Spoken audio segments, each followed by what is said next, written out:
जय हनुमान जय हनुमान जय हनुमान।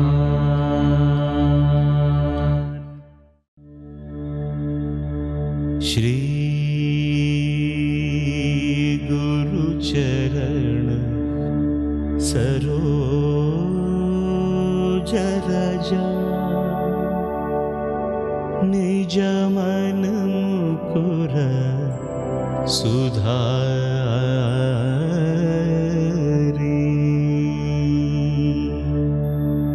वरण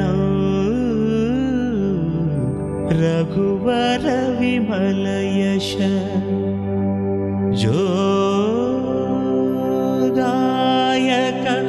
फलचारी बुद्धिहीन तनु जानिकै सुमिरौ पवन कुमार।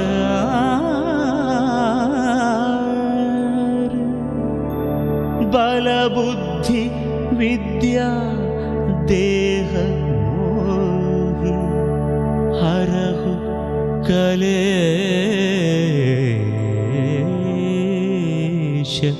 विकार। जय हनुमान जय हनुमान जय हनुमान जय हनुमान जय हनुमान जय हनुमान जय हनुमान जय हनुमान जय हनुमान जय हनुमान जय हनुमान जय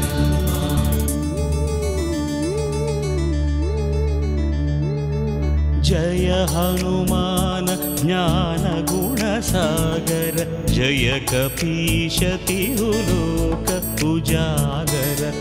रामदूत अतुलित बलधाम अंजनी पुत्र पवन सुत नाम। महावीर विक्रम भजरंगी कुमति निवार सुमति के संगी। कंचन वरण विराज सुवेश कानन कुंडल कुंचित केश। हाथ वज्र ध्वजा विराजै कांधे मूंज जनेऊ छाजै। शंकर सुवन केसरी नंदन तेज प्रताप महाजगवंदन। विद्यावान गुणी अति चातुर राम काज करिवे को आतुर। प्रभु चरित्र सुनिवे को रसिया राम लखन सीता मन बसिया। सूक्ष्म रूप धरि सियहि दिखावा विकट रूप धरि लंक जलावा। भीम रूप धरि असुर संहारे रामचंद्र के काज सवारे। जय हनुमान जय हनुमान जय हनुमान जय हनुमान जय हनुमान जय हनुमान। लाय सजीवन लखन जियाय श्री रघुवीर हरषि उर लाए। रघुपति कीन्ही बहुत बड़ाई कहा भरत सम तुम प्रिय भाई।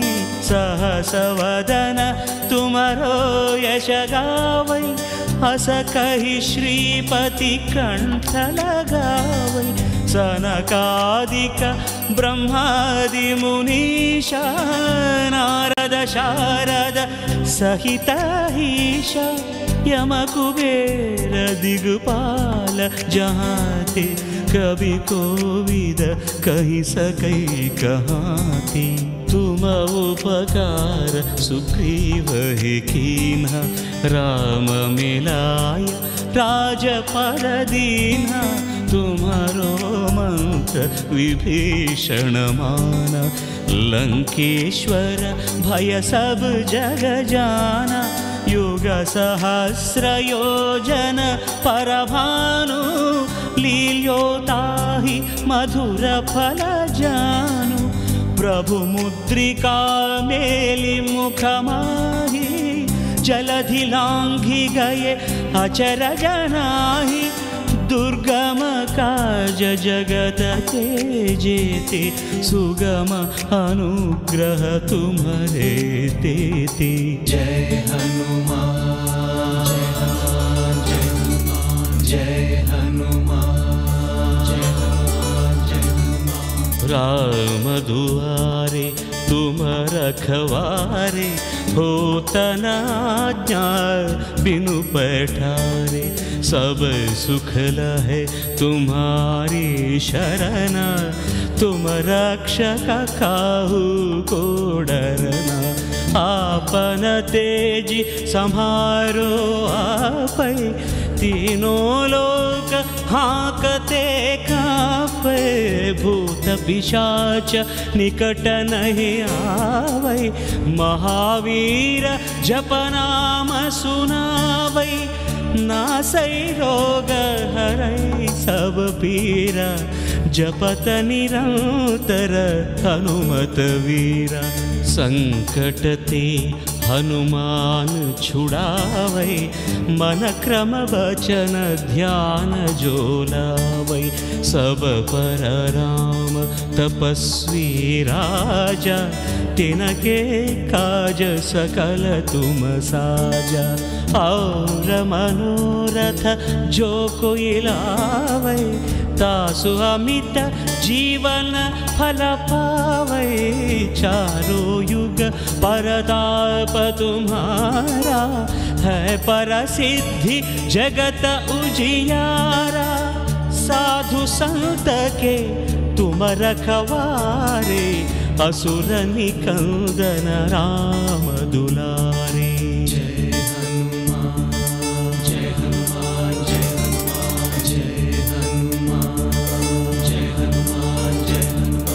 अष्ट सिद्धि नवनिधि के दाता असवर दीन जानकी माता राम रसायन तुम्हारे पासा सदा रहो रघुपति के दास तुम्हारे भजन राम को पावै जन्म जन्म के दुख बिसरावै अंत काल रघुवर पुर जाई जहाँ जन्म हरि भक्त कहाई।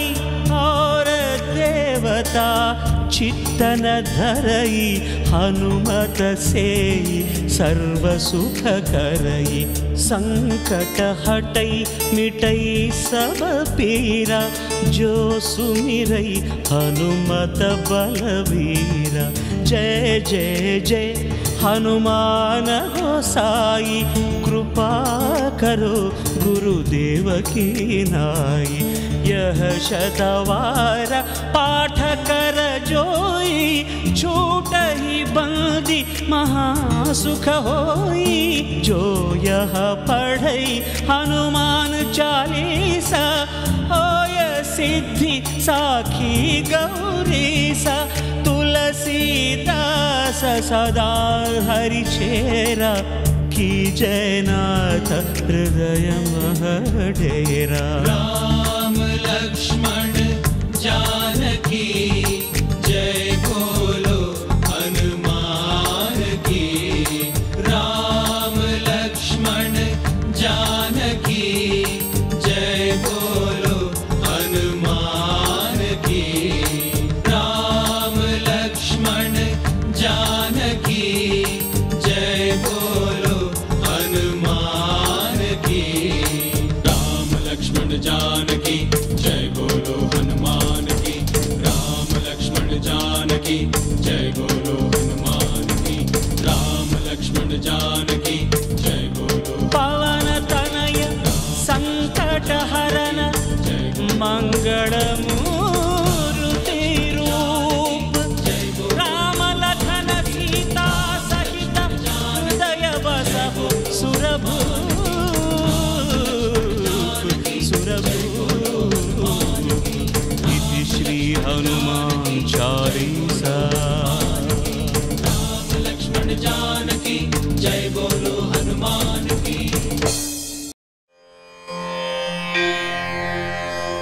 ॐ श्री हनुमते नमः।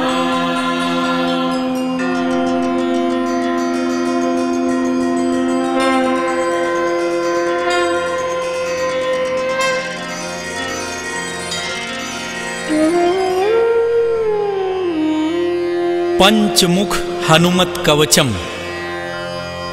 पंचमुखी हनुमान कवच सभी प्रकार के अनिष्ट को दूर करने वाला है।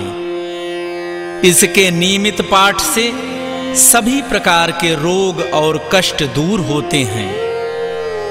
पंचमुखी श्री हनुमान जी का चित्र यदि घर के प्रवेश द्वार पर लगाया जाए तो बड़ा ही मंगलकारी होता है और श्री हनुमान जी की कृपा प्राप्त होती है।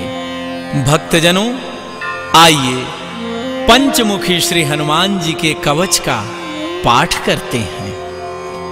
गरुण उवाच अथ ध्यानं प्रवक्ष्यामि शृणु सर्वांग सुंदरम यत्कृतं देवदेवेन ध्यानं हनुमतः प्रियं पंचवक्त्रं महाभीमं त्रिपञ्चनयनैर्युतं बाहुभिर्दशभिर्युक्तं सर्वकामार्थसिद्धिदम् पूर्वं तु वानरं वक्त्रं कोटिसूर्यसमप्रभं दंष्ट्राकरालवदनं भ्रिकुटिकुटिलेक्षणम् अस्यैव दक्षिणं वक्त्रं नारसिंहं महाद्भुतम् अत्युग्रतेजो वपुषं भीषणं भयनाशनम् पश्चिमं गारुडं वक्त्रं वक्रतुण्डं महाबलं सर्वनागप्रशमनं विषभूतादिकृन्तनम् उत्तरं सौकरं वक्त्रं कृष्णं दीप्तं नभोपमं पातालसिंहवेताल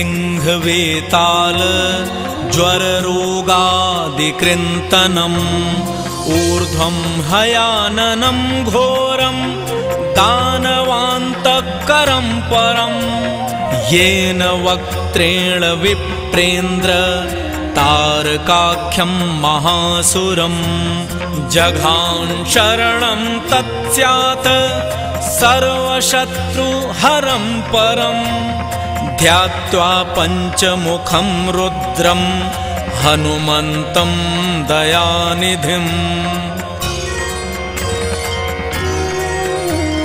खड्गं त्रिशूलं खट्वांगं पाशं कुशपर्वतं मुष्टिं कौमोदकीं वृक्षं धारयन्तं कमण्डलुं भिन्दिपालं ज्ञानमुद्रां दशभिर्मुनिपुङ्गवम् एतान्युधजालानि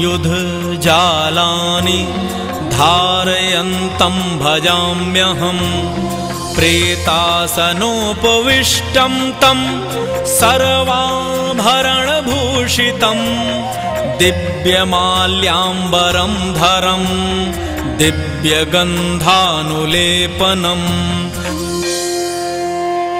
सर्वाश्चर्यमयं देवं हनुमद्विश्वतोमुखम् पञ्चास्यमच्युतमनेकविचित्रवर्णं वक्त्रं शशाङ्कशिखरं कपिराजवर्यं पीताम्बरादिमुकुटैरूपशोभिताङ्गं पिङ्गाक्षमाद्यमनिशं मनसा स्मरामि।